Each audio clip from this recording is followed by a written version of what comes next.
Hello and welcome to the Patent Pending Made Simple podcast. I'm your host, Samar Shah, and with me today is Jamie Brophy. Jamie, how are you? Hi, I'm good, Summer. How are you? I am doing all right. I am happy to be recording. I just got a cup of tea, so I am properly caffeinated, and hopefully I won't put people to sleep today. Sounds good. I don't think you normally put people to sleep if it makes you feel any better. My kids would beg to differ. Well, today's topic is patent deadlines. The patent process is famous for having deadlines. When we started our firm and I was looking for malpractice insurance, I was surprised to learn that the malpractice insurance rates for patent practitioners are the highest of any other practice in any part of the country. And I was talking to an insurance representative, and he was like, well, there are a lot of deadlines, and if you miss a deadline, that's potentially very problematic. So we sweat the deadlines all the time, but I'm sure our listeners ought to also, because in the world of patents, deadlines are very important. And if you miss them, it could be potentially fatal to your application or your invention process. So I'm glad to be able to talk about this today, Jamie. Yeah, definitely. It's a super important topic, and that's interesting about the malpractice insurance. I didn't know that. But yes, there are a lot of deadlines, and if you miss something, it's really tough to reinstate your application. That's right. In a lot of practice areas, there are a lot of mechanisms for getting extensions. Missing deadlines is often not fatal. It may be a little embarrassing for the practitioner, but in the world of patents, missing deadline is and can be fatal. So with that appropriate amount of caution and anxiousness that I've hopefully instilled into our listeners, why don't we get started? Should we start with, let's see, the deadlines that you should be aware of before you file a patent application, and then maybe we'll talk about what happens after you file the application. Yeah, sounds good. Why don't we start with the statutory bar date to get started? So there's a statutory bar date for filing a patent application. If something has been on sale for a year or more, you can't get a patent on it. So we occasionally run across this where somebody has something that they've been using or selling for quite a while, and then they decide they want to get a patent on it. And we have the unfortunate job of telling them it's been too long. There's a statutory deadline and you can't get a patent on it now. So definitely if there's been any public disclosure or sale or offer for sale of your product, you want to make sure you either have a patent application already in place or you file one pretty soon thereafter. So that's the first deadline to keep in mind. Do you have anything to add about that, Summer? Yeah, no, I think that covers it. I'll say there are two different statutes or sections of a statute. There is the public disclosure date, which means that anytime you disclose something to someone orally in a written format or any other format, that counts as public disclosure. And then there's the on sale bar date, which is the sale date of your product. So either one can trigger your 1 year. I like to call it a grace period. You have 1 year from that kind of a disclosure or a sale to file your patent application. And if you don't file your patent within that 1 year, that could be very, very tricky to get something patented at that point, almost impossible. Right. Yeah. And, piggybacking on that, Summer, a few years ago, the patent office went from a first to invent system to a first to file system. So if you disclose your invention to somebody and then they file, it could be tricky. If they file an application before you, it could be tricky to fight that. So I think even sooner than the 1 year is probably a best practice. I agree. To me, best practices is to file something before you launch or as soon as you launch, because even that 1 year grace period, even though you're allowed that by law, somebody else may beat you to it, may beat you to the patent office, and that's enough for somebody to get a patent as opposed to you getting a patent. So that's a very good point, Jamie. It's good to think about that. Related to that rule change, I had somebody call my office the other day and they said, well, I filed a poor man's patent, and I actually don't really know what a poor man's patent is. I'm sure there's some Wikipedia articles about it. Jamie, do you know? Or I'm going to take a stab at what I think it may mean. Yeah, no, I don't. I've not heard that term. Yeah, not a term that I'm very familiar with either. I think it means that you write a patent application maybe, or even make your product and you mail it to yourself and you use that as evidence of you having invented something by a certain date. That used to be common practice. In my practice, you'd hear people keeping lab notebooks and things like that as a way to establish date of invention. But the date of invention doesn't really matter anymore. There are some edge cases where it may matter, but for the most part, the patent office doesn't care when you invented it. They care when you patented it. And so that's the important milestone. Being able to backdate your patent application to your date of invention is not really something that happens anymore. Yeah, that's right. And so, Summer, I just Googled it, and you're exactly right. A poor man's patent is essentially writing out a description of your invention and then mailing that written description to yourself. So that was a very good educated guess. Even a broken clock is right twice a day, I guess. Right. One more thing. What counts as public disclosure is very complicated. There are not a lot of cases that the federal circuit courts and the district courts even have addressed on this topic. So sometimes people will call us and say, well, I told my mom this or my children this. Does that count as public disclosure? I don't know the answer to that, quite honestly. There might be other areas of law. They may inform this particular piece of law, but I always like to err on the side of caution. So I would say anyone that you've told this to without an expectation of privacy or confidentiality would count as public disclosure. And the other questions that I get is, if I told somebody orally, does that count as public disclosure? And I think the answer is yes. It would be very difficult for somebody to prove this in the court of law down the road, but I think that does count as public disclosure. I was peripherally involved with a lawsuit where somebody had disclosed the invention and published in their thesis paper in Russia, and had a library in Russia in a remote town had cataloged it and indexed that thesis paper. And we got discovery on that library, and we could show that nobody had checked out this thesis paper ever. Does that count as public disclosure? Yeah, it does, right? So there are some kind of nuanced, complicated questions here about what is and isn't public disclosure. And the courts may come on different sides of that issue just because it hasn't been litigated all that often. There's not a lot of precedence and guidance from the court systems about all these things. But I like to just err on the side of caution. As soon as you tell somebody something without an expectation of confidentiality, I think that's public disclosure. Yeah, absolutely. And I also think that this is where provisional patent applications come in really handy. If you feel like you need to disclose your invention to somebody, but you're still working on it, you're still inventing, or you're still looking for financing or manufacturers or something like that, just get a provisional patent application filed to cover yourself before you have any disclosure. Your invention can always change, and those changes can be incorporated when it's time to file your non-provisional application. But if you at least get a provisional filed, you have at least some protection there. Yeah, that's a really good point. We do that for clients from time to time, where they come to us and say, well, I published this in a conference paper or a journal a year ago, and my deadline's tomorrow. And then we'll just go ahead and put something together really fast to protect the client. So that happens from time to time. It's something to be aware of. One more thing. So we covered the public disclosure nuances. The same nuances apply to the on-sale bar deadline. Sometimes clients will ask, well, I was trying to, test my product to see if it would actually work, but I sold it as a way to test it. Does that count? There are some safe harbors in the statutes about when experimental use is not considered a sale to trigger your date. So there are some nuances about this thing, but you should really talk to a patent attorney because it is very case specific and fact sensitive. So that's a good place to start.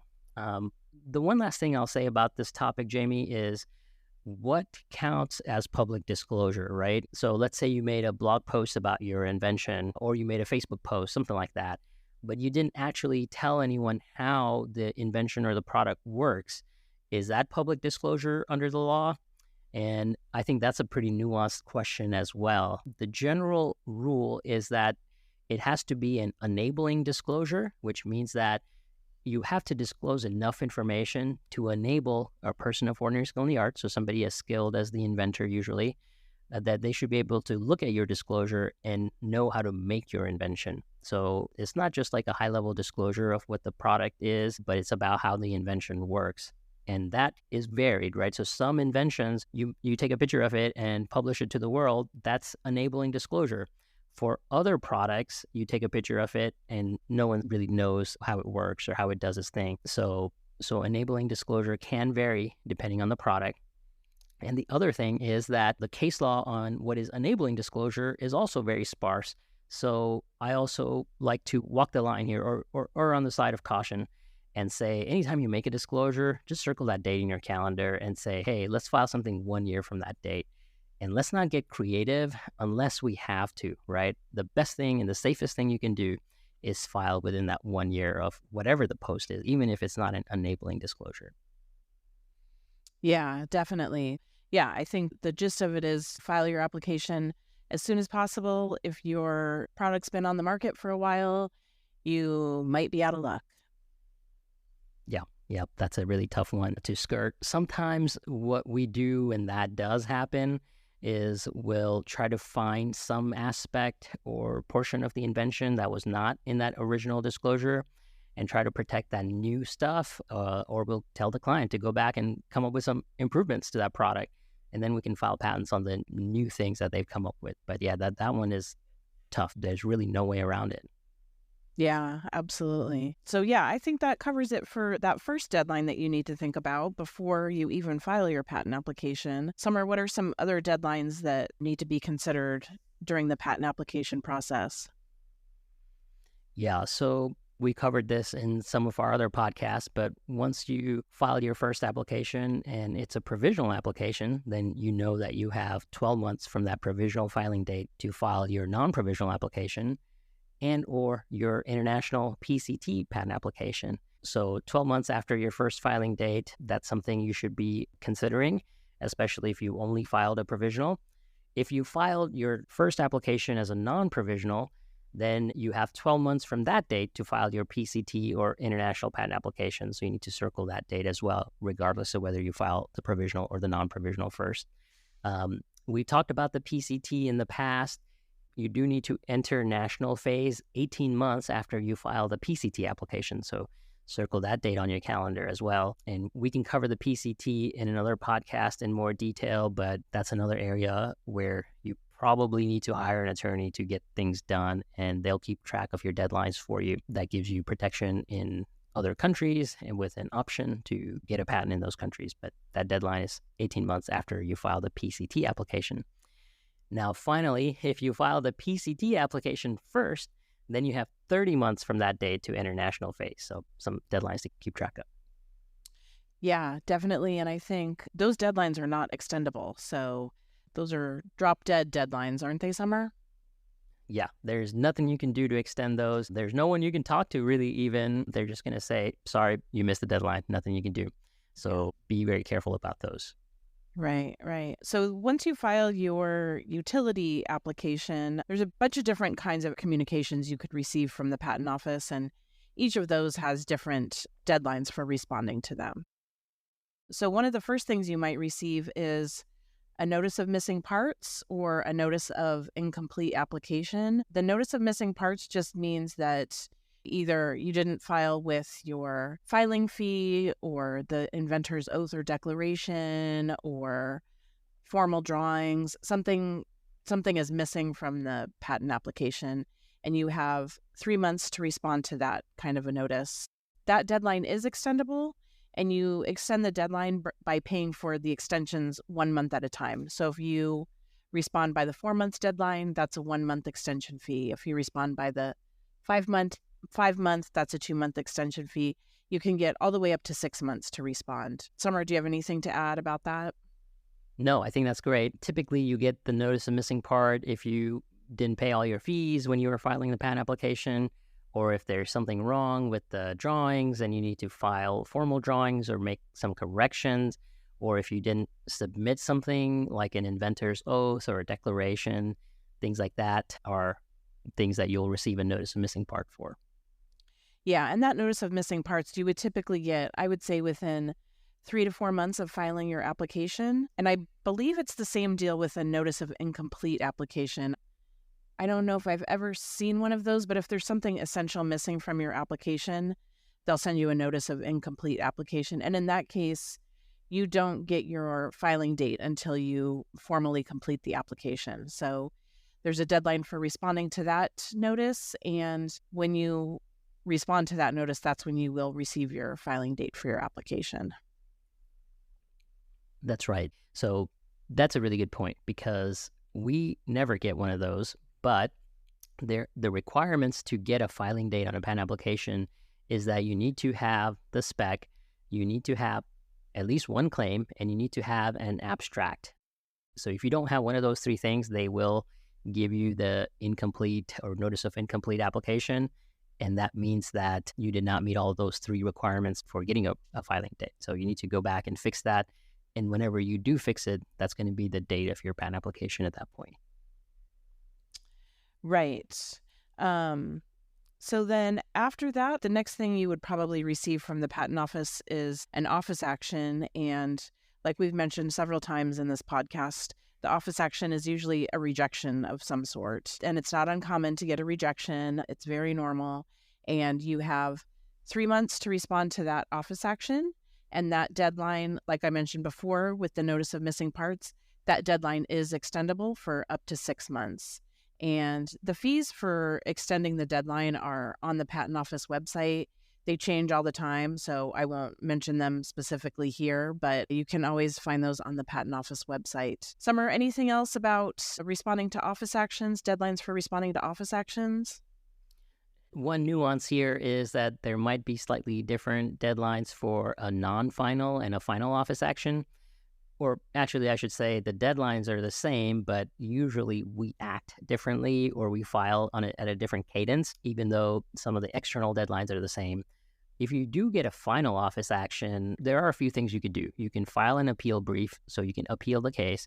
You can file an AFCP, or I don't know what that stands for, Jamie, do you? Yeah, I think it's after final consideration program or a pilot program. Yeah, I think that's right. So you can file that.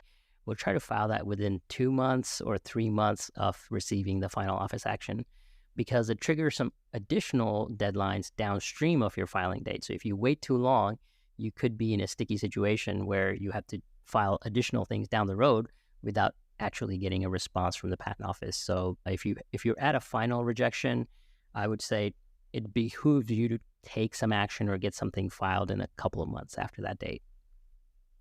Yeah, definitely. Once you receive a final office action, prosecution is essentially closed. There are things you can do to reopen prosecution, but prosecution is essentially closed. So you have 6 months from the date of that final rejection or final office action to move the case in some manner. And there are things you can do to respond that don't satisfy that requirement to move the case along.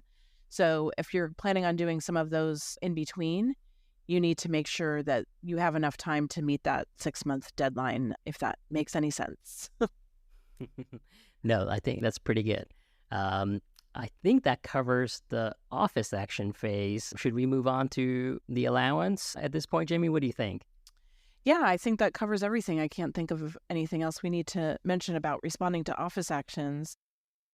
So then hopefully the next thing you would receive from the patent office would be a notice of allowance. And we did a whole episode, I think, on notice of allowance. But just for deadline purposes, you have, again, 3 months to respond to the notice of allowance. And your response to the notice of allowance is basically paying the issue fee. I think that's all you have to do. So you have 3 months, and that deadline is also extendable for up to 6 months. Summer, anything else about notice of allowance? Is there anything else you need to do besides pay the issue fee? No, I think that's it. Although one correction, I don't think there's a way to extend that deadline. It's 3 months, and if you don't pay your fees in that time period, your patent application will become abandoned, I believe. Oh, okay. Yep.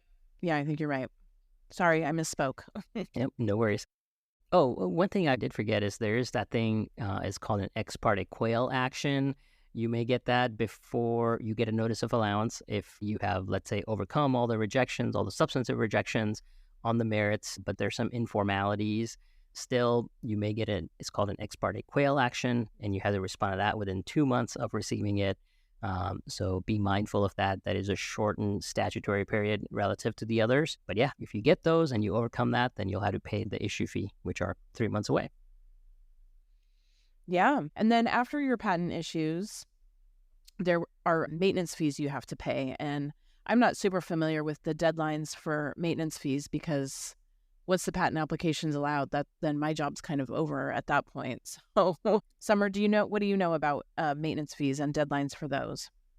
Yeah, so you have to pay a fee I forgot what the cadence is. I know the first one is 3.5 years from your issue date, and then it's 7 to 7.5 years after your issue date, and then it is 11 to 11.5 years after your issue date. So there are 3 set of fees that you have to pay to maintain your patent over the next 20 years or over the 20 years from the date of your filing. So be prepared for that. We usually will either pay the maintenance fees on behalf of our clients, or if it's a larger client, there are specialized companies whose entire job is to pay maintenance fees and stay on top of that.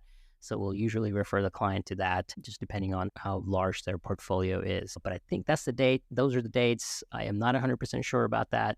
And the fees will vary and go up for every payment period. And it's important that you keep track of these deadlines as well, because if you don't pay your fees within the time frame that's allotted to you, your patent will become abandoned, and there's no way to revive it as far as I know. I do believe you get about a 6-month grace period on those deadlines as well. So that's why I say it's between, 7 to 7.5 years after your issue date.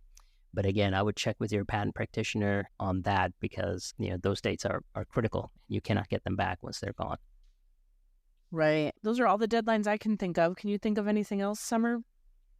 I think that's it. I think we talked about this a little bit on our last or on the allowance episode. But yeah, if you're going to file a continuation application, you need to do it before the patent issues. There's this famous case where they filed an application at 11:59 on the date that it issued, and there was a question about whether that counts. So don't do what they did in that case, but get it filed before your issue date. Wow. Yeah, seriously. So if you have filed your patent application on your own, all this is to say it's super important to keep your contact information up to date with the USPTO. They'll send these notices and communications to you through mail. They do not deliver them electronically, so make sure they have your contact information so that you are aware of these deadlines. But I think that covers it. What do you think, Summer? Yeah, I think so. As usual, we've thrown a lot at our listeners. Hopefully they're taking notes, or, if they're in the car or something like that, hopefully they'll come back and re-listen and take notes. I had an interesting call with a law student this morning, and they were asking me about how to study for the patent bar. And I kind of jokingly suggested that they listen to this podcast. So I think it'll get you a little bit of the way there, but you'll probably need to do more studying if you're going to take the patent bar. But hey, It might be a start. Yeah, there you go. Wonderful. Well, thanks, Jamie. I'll see you on the next one. Okay, thanks, Summer. Take care. Thank you for joining us on the Patent Pending Made Simple podcast. I hope you enjoyed our show. If you'd like to receive updates, view the show notes, or access a direct link to any resource, go to the episodes page on patentpendingmadesimple.com. To help others find our podcast, please like, share, and subscribe. Thanks again for tuning in. I look forward to having you with us next time on Patent Pending Made Simple. This podcast has been hosted by Outlier Patent Attorneys and is not intended to, nor does it create, the attorney-client privilege between our host, guest, or any listener for any reason. The content of this podcast should not be interpreted as legal advice. All thoughts and opinions expressed herein are only those from which they came.